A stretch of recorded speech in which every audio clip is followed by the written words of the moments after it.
Friends, welcome our channel MCQ centre. तो दोस्तों, high court ने आंसर की दे दिया है और मुझे उम्मीद है कि सभी लोगों ने मिला लिया होगा। तो इस वीडियो में आपको बताऊंगा कि किस किस प्रश्न का उत्तर उच्च न्यायालय ने गलत दिया है और उसका सही उत्तर क्या है, ठीक। और ऑब्जेक्शन कैसे भेजना है और उसके साथ क्या भेजना है लगा करके, और ऑब्जेक्शन को कब तक भेजना है, यानी कब तक ऑब्जेक्शन कर देना है आपको। उसके बाद अगर ऑब्जेक्शन आप करते हैं तो उस पर कोई सुनवाई नहीं होगी, उस पर कोई कंसीडर उच्च न्यायालय नहीं करेगा और वह उसका कोई मतलब नहीं रह जाएगा। तो दोस्तों आइए ये सब कुछ इसी वीडियो में देखते हैं आपको। तो अगर अभी तक आपने चैनल को सब्सक्राइब नहीं किया तो सब्सक्राइब कर लें, लाइक कर लें और दोस्तों के पास शेयर करना ना भूलें। तो दोस्तों स्टार्ट करते हैं। तो आप ये देखिए, सबसे पहले ये जो पेपर था ये था सीरीज़ डी का। तो इसमें दोस्तों जो उत्तर प्रदेश राजस्व संहिता की धारा 122 के अंदर जोत के परित्याग का क्या परिणाम होता है, इसका जो है कमीशन ने जो आंसर माना, यानी कि जो उच्च न्यायालय ने, जो हाई कोर्ट ने जो आंसर माना है, उसने आंसर को सी को मान लिया है।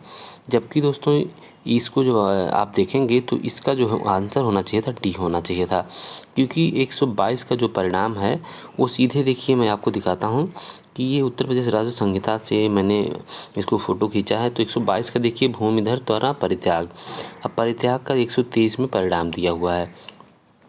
अब आप तीनों विकल्प जो मिलाएंगे ऊपर, तो तीनों बातें यहाँ इसमें एकदम एज इट इज़ लगभग दी हुई हैं इसमें, यानी कि तीनों विकल्प जो है वो सही होना चाहिए था। तो इसको दोस्तों आपको ऑब्जेक्शन करना है और ये क्वेश्चन आपका बढ़ जाएगा। जिसका भी जिसने उपरोक्त सभी मारा होगा उन सभी लोगों का ये क्वेश्चन बढ़ेगा। और अगला क्वेश्चन आपका था, ये थेफ्ट से रिलेटेड था कि कोई मजिस्ट्रेट चोरी के अपराध से आरोपित अभियुक्त को 1 वर्ष कारावास तथा 1000 के जुर्माने से दोष सिद्ध करता है। जुर्माना देने में व्यतिक्रम होने पर कारावास से दंडादेश किए जा सकने वाले अभियुक्त के लिए अधिकतम दंड होगा। तो इसमें दोस्तों जो हाई कोर्ट का जो आंसर है, उन्होंने माना है 3 महीने, लेकिन इसका आंसर होना चाहिए 9 महीने होना चाहिए।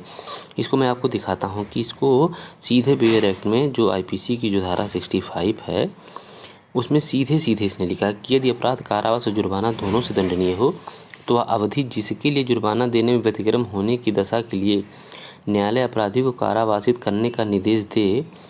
अब देखिए कि वह अवधि कौन सी होगी, तो उसके लिए वह अवधि, ठीक है, जिसके लिए उसको कारावासित करने का निर्देश दे, कारावास की उस अवधि की 1/4 से अधिक ना होगी जो उस अपराध के लिए अधिकतम नियत है। अब जो उस अपराध के लिए अधिकतम नियत है दोस्तों, तो चोरी के लिए जो अपराध का जो दंड का प्रावधान है वो 3 महीने है। तो अब इसमें 3 नहीं 3 वर्ष है, 3 वर्ष है। अब 3 वर्ष इसका देखिए, अगर इंग्लिश वर्जन में देखेंगे तो उसमें और आपको क्लियरिटी होती है। तो इंग्लिश वर्जन में देखिए सीधे लिखा है, the term for हुच the court direct the offender to be imprisoned in default of payment of a fine shall not exceed 1/4 of the term of imprisonment which is the maximum। देखिए यहाँ पर सीधे लिखा हुआ है कि which is the maximum fixed for the offense, यानी कि उस अपराध के लिए जो मैक्सिमम जितना इम्प्रिजनमेंट के लिए जितना प्रावधान किया गया है उससे जो है shall not exceed 1/4, उससे उसकी 1/4 से अधिक नहीं होगा। तो दोस्तों चोरी के लिए सभी को पता है कि उसमें 3 वर्ष की सज़ा है। तो 3 वर्ष के हिसाब से दोस्तों होता है आपका 36 मंथ होता है। और इसका अगर 1/4 करेंगे आप, इसका 1/4 करेंगे तो इसका हो जाता है सीधे 9 मंथ हो जाता है। तो इसलिए दोस्तों ऑप्शन उसका 9 होना चाहिए। ये हाई कोर्ट ने इसका आंसर गलत दिया है, तो ये भी सुधार करेगा हाई कोर्ट। बस आपको ऑब्जेक्शन अब कैसे करना है इस पर आप जान लें। तो ऑब्जेक्शन आपको जो करना है, तो इसमें सबसे पहले देखिए आपको 17 तारीख तक या 17 तारीख के पहले ही ऑब्जेक्शन करना है, ठीक। यानी कि आपको ऑन आर बिफोर, ठीक। अब इसमें जो है कि इसमें सीधे लिखा हुआ है कि are invited the candidate may send their objection along with authentic document in support of their claim, यानी कि जो भी होगा आपका जो डॉक्यूमेंट्स वो अथेंटिक होगा। ये नहीं कि पता लगे कहीं क्या किसी गाइड का दे दें आप, तो आपका जो भी हो अथेंटिक होना चाहिए। ऐसी बुक हो, अथराइज हो या बेयर एक्ट का, तो ज़्यादातर आप कोशिश करिए कि बेयर एक्ट का ही दीजिए, क्योंकि बेयर एक्ट ज़्यादा अथेंटिक माना जाता है। अब इसमें आगे देखिए और क्या इसने कहा है कि कैसे आपको ऑब्जेक्शन करना है। तो इसने ये साइट बता दिया कि इस पर आपको ऑब्जेक्शन करना है। साइट नीचे भी दिया होगा, उसको एक बार फिर से मैं डील करूँगा। तो इसको पहले पूरा आप देख लीजिए कि the candidate must send their objection at the above stated email ID only mention their name, आपको अपना नाम लिखना है, रोल नंबर लिखना है, सीरीज ऑफ क्वेश्चन पेपर का जो सीरीज है आपका ABCD जो भी हो, क्वेश्चन नंबर कौन सा सीरियल नंबर है क्वेश्चन का, क्वेश्चन भी पूरा आपको देना है, क्वेश्चन और ऑप्शन भी उसमें का, ठीक, पूरा क्वेश्चन ऑप्शन और specific objection and source of information in support of their claim. यानी कि जो है आपको स्पेसिफिक ऑब्जेक्शन एंड आपको जो ऑब्जेक्शन करना है वो एकदम क्लियर हो, ठीक है, पर्टिकुलर उसी पे हो, और सोर्स ऑफ इंफॉर्मेशन भी आपको देना है उसके सपोर्ट में जो भी आप ऑब्जेक्शन करते हैं, ठीक।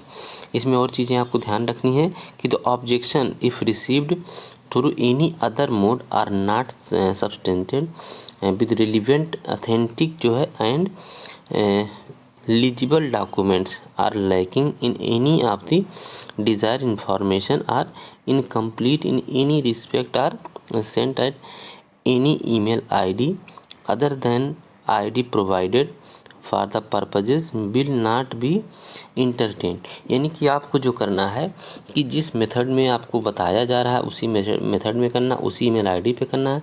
एक बात मैं आपको अपनी तरफ से बता दे रहा हूँ कि जिस भी ईमेल आईडी से आपने फॉर्म भरा है कोशिश करिएगा कि उसी से ही ऑब्जेक्शन करिएगा।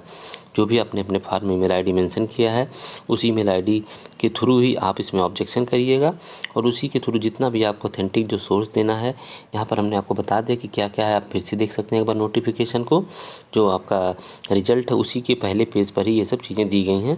रिजल्ट आप टेलीग्राम पे हमने अपलोड कर दिया अपने जो लीगल एग्ज़ाम ग्रुप है उस पर भी, और MCQ सेंटर का जो चैनल है उस पर भी हमने अपलोड कर दिया, वहाँ से आप डाउनलोड करके देख सकते हैं।